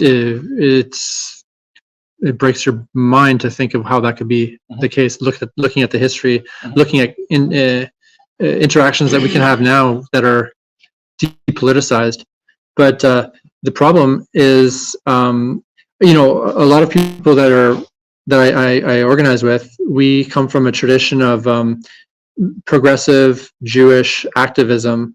You might call it Bundism. You might call it. There's a very rich history and important history of Jewish socialists, and the idea of nationalism is a real problem, actually, that needs to be investigated closely. What do we gain from a nationalist perspective of the world? And as I mentioned earlier, do any countries really have a right to exist? What is a country? Because very often, you can imagine, of course, there's some stability that's organized by a country. There's benefits that you can argue are made available, but there's a lot of conflict. As soon as you put up a barrier or a wall, there's one side and the other. It's binary at that point. And the idea of Zionism to create yet another country that, especially in a contested area, and then using religious arguments to justify one side versus the other, then things get mixed up. And the mix-up of Jews versus Muslims, for example, it's part of the collateral damage. But I would say it's collateral damage for this movement, this political movement, and people have all their own personal reasons for supporting it. Someone, you meet on a plane, fought in the army and risked their lives, and they're not going to give that up after a while. Someone, thinks that the political establishment of the country represents the freedom of the people of their family that was murdered in the Holocaust. Some people have, maybe I would like to ask, Biden and Justin Trudeau, like what are they benefiting from this? Or the arms manufacturers that are involved in all of this, who are, using this opportunity to test and develop and sell new weapons. There's a lot of problems that are coming out of the idea of nationalism and specifically the most heinous and cynical reasons to support the sort of nationalistic. So I would say that rather, if we look at the core issues in Jewish culture that are unifying, like the idea of improving where you live. You don't need to en masse emigrate to a new country. You can work in collaboration with Jews, non-Jews, people with no faith at all, in an official God. With people with their own version of spirituality that they, have been working on themselves for many years to understand, and trying to, work in collaboration. And I think that's the missing part here. Is there's too much us versus them. It's completely counterproductive. Yeah, thank you so much. Just one word. Yeah. I would like to add that in addition to what I said before, even after all what happened, and even after all, let's call it hatred generated, even though the hate that we see today towards the Jewish people is a generated hate, it's not traditional anti-Semitism. But despite everything that happened, Muslims and Palestinians, and I say this all the time, I witness this all the time, they are still open to peace so easy and so quick. I visited Gaza, as I was introduced before. I visited Gaza twice since the beginning of the siege. Not even once, not even one person would say a bad word. They understood who we are. We have no connection with the occupier. We are against the occupation. We are simple people as we were before all of this, and people have no problem. We should encourage this. And this is exactly what we are trying to do all the time. I hope to join today a pro-Palestinian rally here in Quebec City. It'll be an honor for me. And I'm going to see the same that I'm seeing all the time. And this is something that we are trying to bring back home to our people to show, listen, we're so close to peace. And this is also what the Palestinian Muslim community is supposed to do, to show for the Jews this, we all have to, stretch the hand and try to work together and to show that there is no true animosity. This is like a manufactured thing, which is because of all what is taking place, which we all have to work together to stop for the sake of everyone. Yeah, thank you so much, Rabbi Feldman. We are now coming to the end of the discussion with the guest, and we are opening now questions from the in-person audience and those online. And we have received a lot of questions from people following us online. So we can start with online questions if we don't find questions from the room here. So we start by the room. Yeah, please.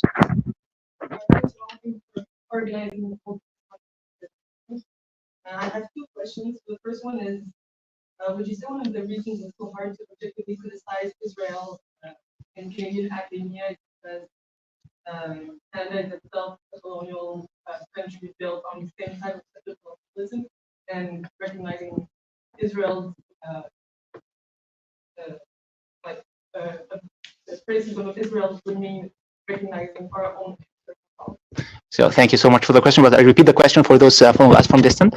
So why it is difficult to criticize Israel? Is it because Israel colonial project is similar to the Canadian colonial project? If I understand, did I express your question well? Yeah, okay. So what are the backgrounds for why it is difficult to criticize Israel here? There's no doubt that Canada's colonial history and present history actually is a problem with respect to criticizing other colonial projects. I'm not sure that's the only reason, because you'll find lots of people who are critical of how Canada was established and its genocide on the Indigenous people that lived here before, their uprooting of their culture, their families, murders, mass graves. This all happened here too. And people understand that, and I think it's not as charged a situation to condemn. And I would say the reason for that is those are things that happened in the past. There are no institutions that are still pushing for genocide in Canada against the Indigenous people. So you are more free to academically explore that and understand that and criticize that and try to make reparations to do what you can to address that. This is a completely different situation with Israel right now, because it is, actually an existing force in geopolitics. There is immediate repercussions that people are afraid of receiving if they say something that is understood to be anti-Semitic. By the way, I think this is one of the reasons I'm sure you're having this conference, and it's one of the reasons that people of Jewish background want to assert themselves into, because we have, I think, a better ability to call that out without fearing those repercussions. It obviously is much more difficult to call a Jewish person anti-Semitic, though it's been done many times. Thank you for your presence to defeat that. Well, I mean, I think people of conscience have to do what they can at a perilous time, and so. But I think that's the reason that it's people are afraid to say the wrong thing, and they find it very confusing. What can I say? What can I not say? If at this point, but it's actually pretty simple. If at this point you can't say that there needs to be a ceasefire without someone calling you anti-Semitic, and that will happen. There's some layer of the people who want to continue this conflict who will go to those ends and call you anti-Semitic just for calling for a ceasefire. And of course, there's much more that you want to say beyond that. Then that has lost its meaning altogether, almost altogether. I guess it's a hard question it's hard to pull yourself away from the fear of being labeled anti-Semitic. But as long as we're careful what we say, and we know in our hearts that we're saying this for the right reason, there's no reason to be afraid. And thank you for our guests who are helping us to get rid of these type of fears. We are criticizing objectively with respect, without fearing to be anti-Semitic. Thank you. Yeah. I can only advise if you do decide to speak up for justice, just make very clear what you're criticizing, whom you're criticizing. Nothing against Jews. I respect Jews. I met Jews and I know them. I have friends Jews. I'm sure you might have neighbors and friends Jews. Unfortunately, you have to clarify it. Yes. We weren't supposed to do that, but unfortunately, you have to. Yes, and to make clear separation between Jews and Judaism and Zionism. Yeah. You have another question? So, have any legal advice for continuing their studies on conflict? So again, can you repeat the question, please? The question was, does IJV, Independent Jewish Voices, have legal advice to give to students who are studying? Centering their studies on Palestine? I don't know. I mean, legal advice is going to be fairly specific to a specific problem, and I think I'm not sure. Funded by one of the I would say if you have a specific situation where you are under financial threat, or your studies, your academic threat, you should contact us. We have a very, I would say, strong footprint in the Canadian university system. We have a campaign specifically focused on academic freedom in universities with respect to criticism of Israel and discussion in general of ways forward. So I can't give you a general answer on that, but I would definitely encourage you to contact me or someone in the organization. Thank you so much. We'll try to alternate one question from the room and one question from online, please. Thank you so much. So now we have a question. I think I would address this question to Rabbi Feldman. As non-Jews, how to address the current situation with Jews for whom sometimes it is a very, very emotional question, and who think being anti-Zionism is being anti-Semitic? It's a very good question. The way I do it is try to make those people realize that you are not only concerned about Palestinian people killed, it's also Jewish people in danger. I always try to argue with people, it's our people in danger as well. You should never ignore the massive mass killing of the genocide of the Palestinians, but it's also the Jewish people suffering. And I truly mean it, and I'm sure that everyone here in the room agrees that nobody should be killed. And we have so many innocent people on all sides. We have amongst the Jewish people so many Jews who disagree with the occupation. Unfortunately, just because Netanyahu insists to represent us all, therefore so many people are being dragged into this conflict against their will. And we have to realize that this is tragic for everyone unless we all wake up and realize that this is wrong and this has to stop. Unfortunately, this tragedy, this knock, is just continuing for everyone. Thank you so much. Do you have a question from the room? Yeah, please. Oui. D'accord.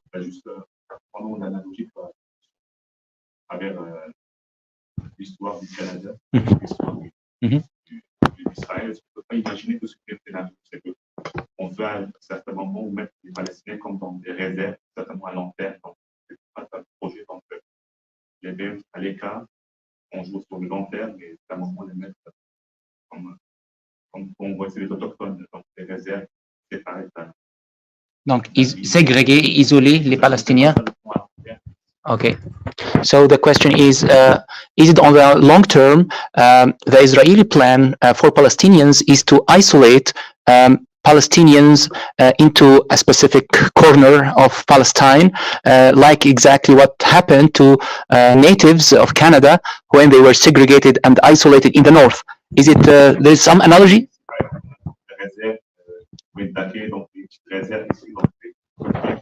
So I would address that question to Dr. Greener. Well, I think colonial countries do share their plans. I guess maybe they don't talk about it on the phone, but it's pretty widely understood how these projects were unrolled in different places. They do seem to follow a specific pattern. The difference is, when Daki has, so this is a indigenous community close to Quebec City, and they have autonomy. They have their own economy. I don't like the idea of the fact that there's us and them necessarily, but they are not under siege. Let's just say this. And I think the main difference is twofold. Maybe three things. First of all, the Canadian or European settling of Canada and the US has been underway for longer. There's much more territory here. There's much more, so there's more flexibility, I guess, in terms of keeping sort of isolated groups not pushed up against each other, reducing friction, I guess you might say. And there's much less, injected into all this, much less high-level nationalism and religious conflicting narratives.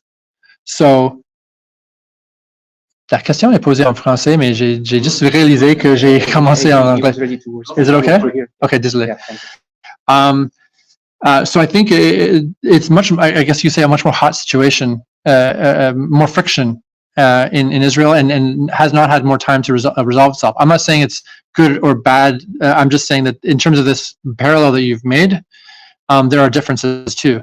But I do think that there are the similarity is related to the colonial mindset, unfortunately, and it was brutal when it was unrolling in Canada. We had mass deaths of children as well, specifically done, in direct proximity, not even with long-term bombs that you can pretend you had no intention of doing that, but after time and after a real concern by Canadians that this was wrong, there has been relaxed, the situation's relaxed somewhat, but it's still not just. It's still not just that the first people that were here are economically and socially disadvantaged.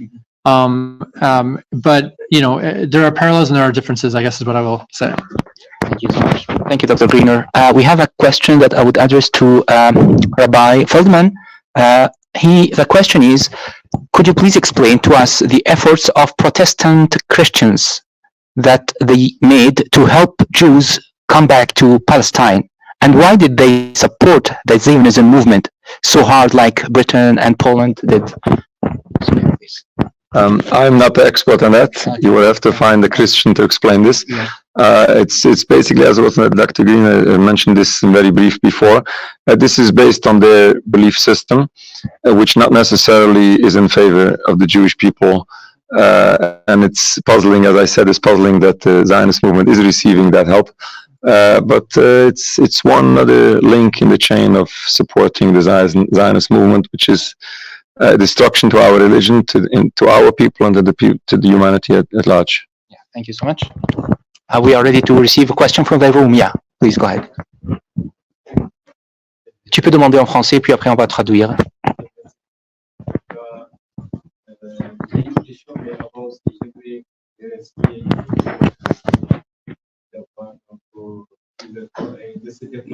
Donc, d'abord, I will just present Hamidou is the president of the Koninck, which is the Muslim Association of Laval University, who is collaborating with making this event a success. Yeah.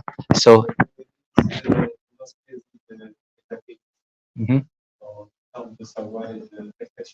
Okay.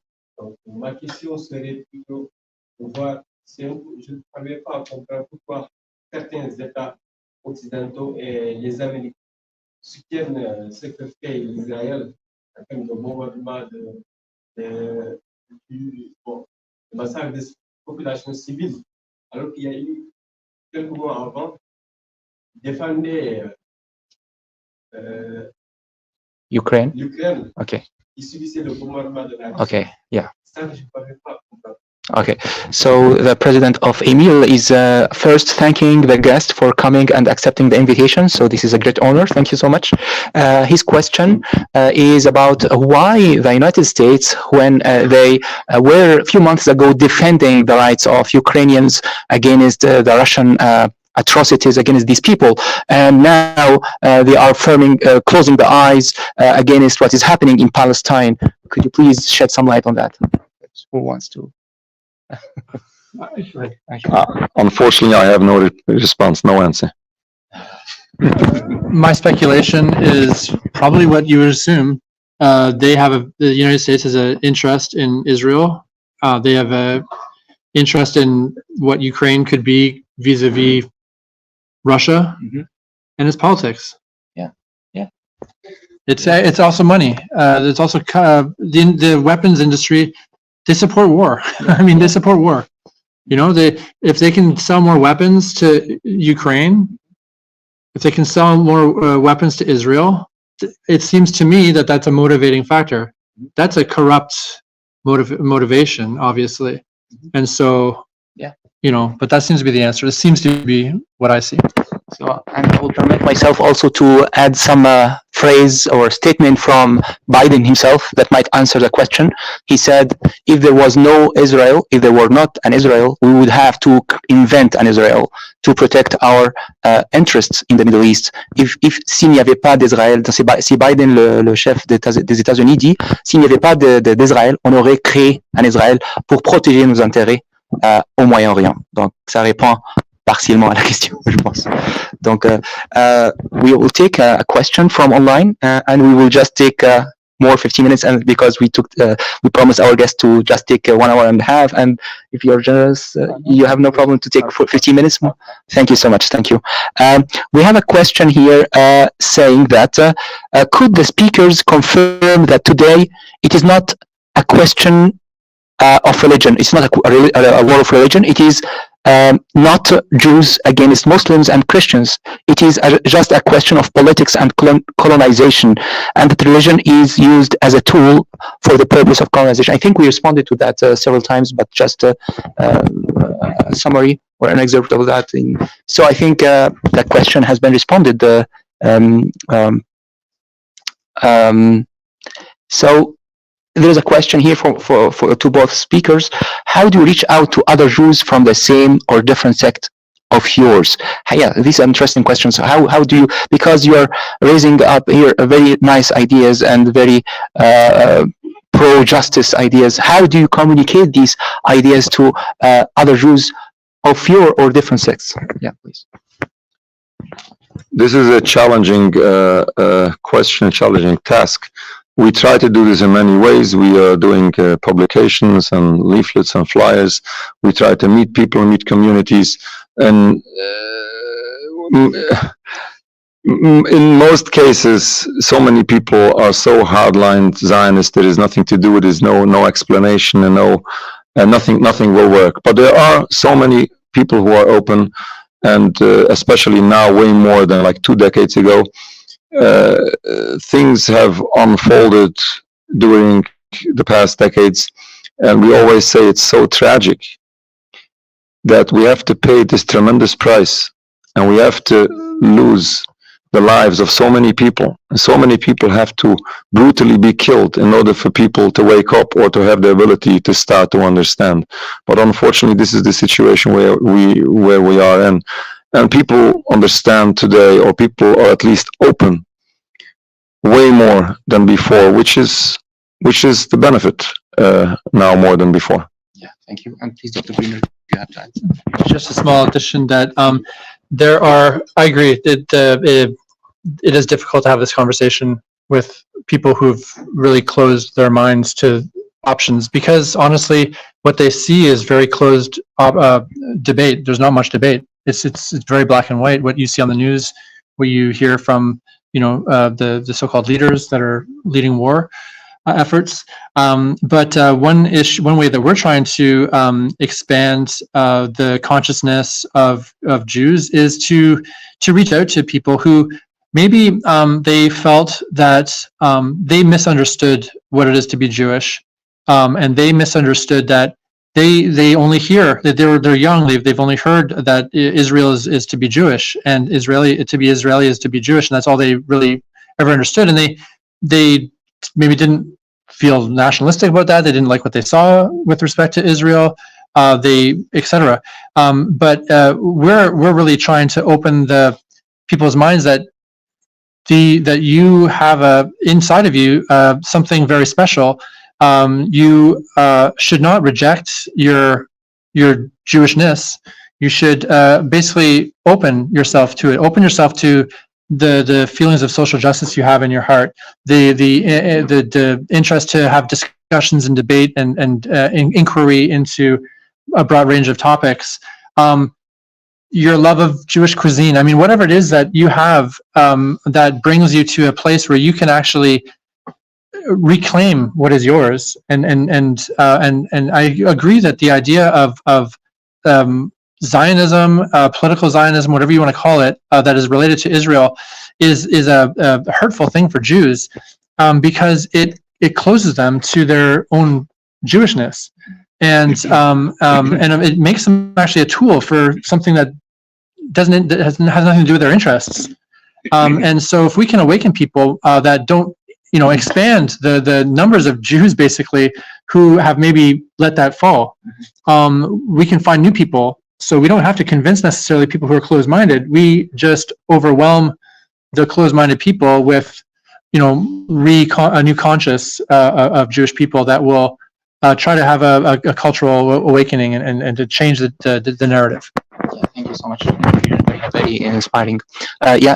Please have a. Yeah. D'accord, avec plaisir. En fait, chacun a donné une définition du sionisme. Et à mon avis, je pense que c'est un mot qui est créé pour diviser le vrai sens de ce mouvement. Parce que tous les pays qui supportent Israël, en fait, sont des pays qui sont battus selon la colonisation. Et dans le fond, si on fait un retour dans l'histoire, on trouve que la guerre, c'est une guerre de religion contre l'islam. Et est-ce possible de collaborer, trouver un autre sens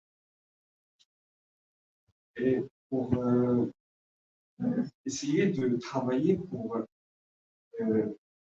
garantir la paix autour du monde et que les religions acceptent les uns les autres pour vivre dans la paix, pas seulement dans un pays qui s'appelle aujourd'hui et dans tout le temps le Palestine.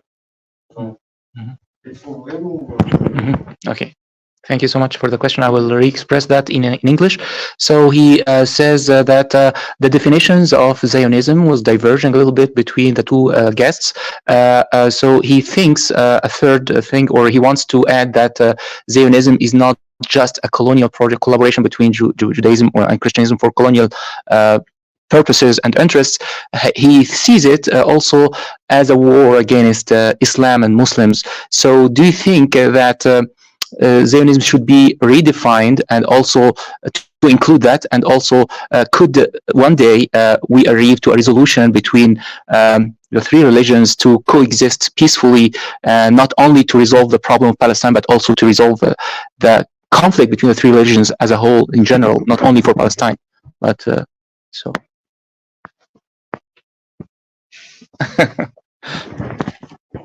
I'm not sure. I'm not sure whether we can do this as a definition of Zionism. This war between the Zionists and Islam. It might be. I'm not sure. It might be just this war that we see today is just an outcome of their movement and their philosophy. But in any case, you are right in the second half that we have to look forward for the future and we have to do everything we can to be able to live once again, regardless of our background, culture, or religion, as it was before. Thank you so much. So we can, I think, yes, go ahead, please. Bonjour. Oui. Rabbi Feldman? Okay, yeah, en personne.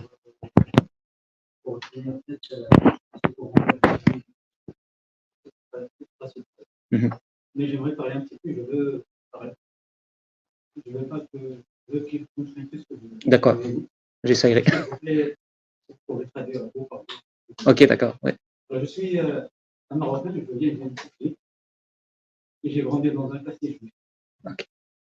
Je me rappelle bien, ma mère me racontait qu'à son enfance, à elle, à peu près, les musulmans sont une minorité, donc 3 ou 4 familles de musulmans.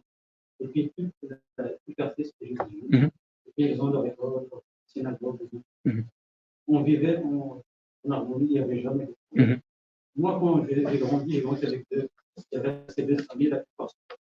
Il n'y avait jamais eu de problème et ça fait 40 ans maintenant. Je me rappelle encore des noms, il y avait Haïm, il y avait Shara, il y avait Esther, et puis ils ont même Haïm était. Haïm, ça c'est quoi? Haïm, c'est leur nom. Ah, ok. Et puis il y avait un qui était psychopathe, même s'il était psychopathe, il s'attaquait aux musulmans, on prend en considération qu'il n'est pas responsable. Il y a des personnes qui l'auraient jamais fait. Quand on était petit, puis quand ils veulent faire des courses, par exemple, d'accord. On leur faisait des courses, il n'y avait jamais eu de problème. D'accord. Okay, donc he says that he's a Moroccan and he is addressing the question to Rabbi Feldman, and he is telling that he lived in Morocco for 40 years with in a Jewish district, and he was living in harmony. The Muslims in that district were a minority, and the majority was Jews, and he's mentioning that that level of harmony was so high to the extent that when psychopath Jews who had some psychological problem that attacked a Muslim family, a Muslim member, they did not treat him badly. They just treated it as if it is whatever person, psychopath, who attacked someone else. So he does not remember any atrocities or aggression between Muslims and Jews all over the 40 years. Okay, that's what you said. Yeah. So. On n'arrive pas à comprendre ce que nous les musulmans, par exemple, c'est la différence entre, par exemple, nous, on a nos affaires à nous, et eux, ils ont leurs affaires. Nous, on n'est pas bon parce qu'on est, par exemple, on vient d'ici, ou bien on est musulmans. On est bon parce que nos actes et nos valeurs sont bons. Et c'est-à-dire pour dire que cette personne-là, qu'une bonne personne ou bien une mauvaise personne, c'est ses activités. Mhm. C'est-à-dire, chez nous, on ne dit pas que, puisqu'on est des musulmans, Ok. on est le peuple élu, c'est-à-dire, D'accord. on Oui. est, qu'on soit noir, ou bien qu'on soit blanc, qu'on soit chinois, Got it. Mhm. n'importe quelle couleur. Mhm. Parce qu'on ne comprend pas pourquoi ces gens-là vivaient, ça fait des centaines d'années avec nous. Et quand Israël a été créé, ils sont tous partis mal avec eux, ils n'ont pas vu quelque chose Mal. de mal. Et puis, D'accord. ce qu'on ne comprend pas, c'est que, est-ce que ce n'est pas une affaire de croyance religieuse? C'est que eux, c'est-à-dire, je côtoyais par exemple, que ce soit des chrétiens, des juifs, le fait que je suis juif, c'est-à-dire j'ai raison, j'ai plus de droits, j'ai une valeur plus que les autres. Ok. Et si on revient en arrière, ce que les gens ont dit, c'est que nous, les fils d'Isaac, on est le peuple élu. Alors, tout ce qui vient avec, c'est des gens qui ont une valeur. D'accord. C'est beau. So this is a question. So okay. So he is pursuing his question after the introduction that he lived in Morocco in a Jewish district very safely in harmony with the Jews. He's asking the question that when Israel has been created, the majority of Jews immigrated to Israel, although they did not suffer anything bad in Morocco. Why is that? And also, he feels that Jews consider their values superior to others' values just because they are the sons of Isaac. He says that I think in Islam we are judging person per his actions according to his deeds and not according to his beliefs. So what are your thoughts about that, please? Thank you. So who wants to? Yeah. Okay. So he was addressing the other question. First of all, these stories that you were saying regarding the relationship between Muslims and Jews in Morocco. Morocco is a very beautiful example. This is only one example. We had the same in many other countries. And we have to remember this, and we have to speak about this, and we have to have people realize how it was and how it's supposed to be and how it can be. Because unfortunately, this history is being, as I said before, it's being forgotten on purpose. It's being eradicated from history because the Zionist movement wants to have Jewish people and non-Jewish people believe that we can not exist. And that's the part of the tragedy. Why Jewish people immigrated? In many cases, I'm not exactly sure what the case was in Morocco, but in many cases, as I said before, this was direct Zionist propaganda or atrocities done in order to make Jewish people feel uncomfortable. And mind you, this is happening today as well. You know, when Netanyahu runs around the world, when something happens in Paris and something happens in the United States, and try to encourage Jewish people, you know, you want to be safe, come to Israel. What I always say is the most dangerous place for a Jew is in Israel today. But they use still this propaganda in order to play. Let me tell you this, you're not used to this here maybe, but in my communities, like my colleagues come from Montreal, the same happens by us in New York. You know, since October 7th, there is so much more protection for the Jewish people. You have the helicopters in the sky whenever there's a Palestinian demonstration. You have policemen in front of Jewish synagogues. And 2 weeks ago, I went over to the sergeant of the police and I asked him, may I make a joke with you? Now, why are you spending so much money? Just let's clarify that these Jewish communities are not supporting the genocide, and everybody's in security. You know, there's no problem. But unfortunately, this is being used for propaganda to make the Jewish people afraid that something is wrong, something is going on, that we are in danger. And unless we have security in the United States or in Canada, or unless we have the IDF supporting the Jews, then all Jews will be killed. This is propaganda and this plays on the emotion of people. And usually when people get scared, you know, fear is a very strong tool and it takes people out of their mind and out of their control. And unfortunately, some people come to conclusions they would never come to. It's just because of this massive fear. But your last point about how Jewish people regard non-Jews, unfortunately, this is also a tragic part of this Zionism, which fuels conflict. One of the basics of Judaism, there's Elijah the prophet writes in the book Tanakh by Eliyahu, and he says, you don't have to be Jewish to inherit the world to come. If you are righteous, you believe in God, basics of belief happens to be that Muslims are the closest to Jewish people, then you are a righteous human being. If you are Jewish, you have much more that you have to follow and you are bound to. But unfortunately, this difference of religion is being used to fuel conflict and to fuel bloodshed, and we should not allow this. Thank you. Okay. Est-ce que, je vois que vous parlez franchement, est-ce que, en tant que juif, est-ce que vous considérez, parce que chacun de nous se considère qu'il a raison, c'est bien, j'ai plus de valeur parce que je crois mes valeurs. Ça, c'est pour les musulmans, c'est-à-dire, je suis un musulman parce que je suis Dieu, puis je fais ce qu'il m'a demandé de faire. Mais est-ce que pour le, ça, j'ai constaté dans la vie que je disais, est-ce que si je suis un juif, je suis bon parce que je suis cette lignée-là, ou bien je suis bon parce que je suis un juif. Parce que pour un musulman,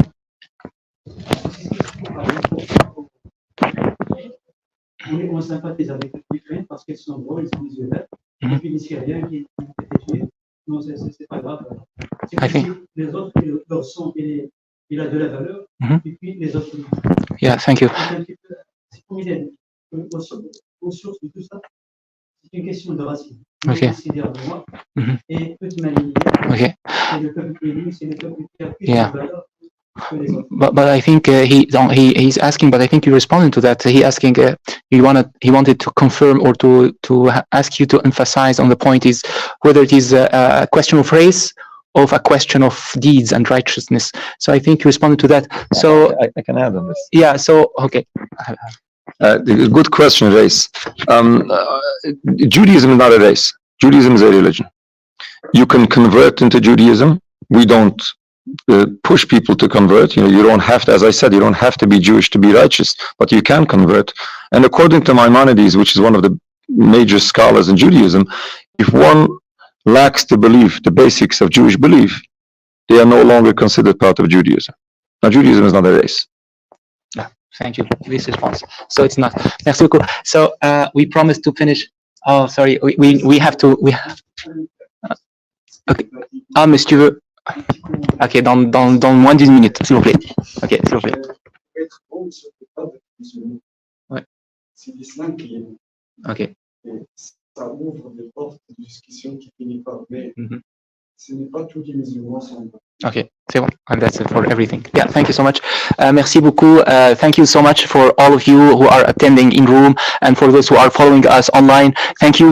With that, we come to the end of our meeting. We address our guests with sincere thanks for their attendance and for their discussing with us and for their inspiration that they have instilled in us. Thank you so much, and please join me to warmly thank them. Thank you so much. Thank you. Thank you, Dr. Holman. Thank you, Dr. Wiener. Thank you so much. Thank you so much. Thank you. Thank you so much. Thank you all. Thank you so much. Bye-bye.